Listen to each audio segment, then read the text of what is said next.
Vu que le Federal Open Market Committee se réunit cette semaine et que le dollar américain continue d'augmenter, quel impact cela aura-t-il sur le marché de l'or? Je suis Jessica Walker et je reçois Alasdair Macleod, directeur de la recherche chez goldmoney.com. Alors, Alasdair, compte tenu de l'appréciation du dollar et de l'impact baissier des prix des matières premières, est-ce que ça mettra fin au statut de valeur refuge de l'or?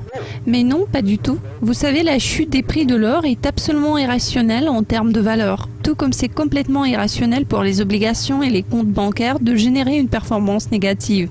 L'on ne peut pas analyser un marché pris à part. Tous les marchés se sont vus déformés par une impression massive d'argent. Ça a créé des bulles un peu partout, sauf le marché de l'or. Pourquoi pas l'or? À la limite, c'est parce que c'est le seul actif à ne pas être en hausse en ce moment.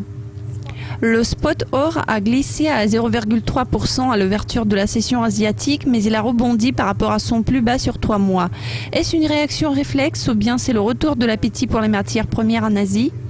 La demande asiatique continue d'être robuste. La demande publique en Chine a déjà constitué 456 tonnes cette année. Si l'on compare ce résultat à la production minière mondiale étalée sur la même période, elle a fait un peu plus de 500 tonnes. Ça ne laisse que quelques 50 tonnes pour le reste du monde. Il faut quand même associer la demande pour l'or à la production minière générale. Puis nous avons l'Inde, la Turquie et le reste des pays asiatiques qui sont également des acheteurs très importants. Puis il ne faut pas oublier les banques centrales, notamment les banques de Russie et de Kazakhstan. L'an dernier, les banques centrales ont acheté 477 tonnes. Ce sont sûrement les acheteurs de la valeur et ils ont tendance à acheter lorsque les prix sont en baisse. Je dirais que la demande asiatique se porte très bien. Nous apprendrons bientôt les résultats de la réunion du FOMC. Quelles sont vos prévisions à court terme sur l'or ?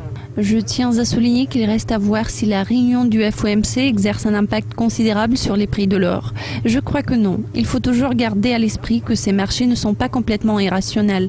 De nos jours, il devient de plus en plus populaire de courir après la tendance et ce phénomène s'exacerbe. Les perspectives à court terme dépendent largement d'un décompte précis, c'est-à-dire du degré de cette course après la tendance.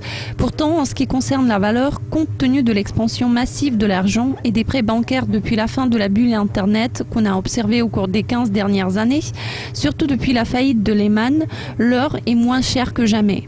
À vrai dire, je trouve que cette faiblesse incroyable se traduira un jour par un énorme rebond. En revanche, personne ne peut savoir, et je ne suis pas une exception, quand exactement ce fort mouvement à la hausse va se produire. Alasdair, tous mes remerciements. Rendez-vous plus tard dans la semaine pour plus d'actualités économiques présentées par l'équipe de Dukascopy TV.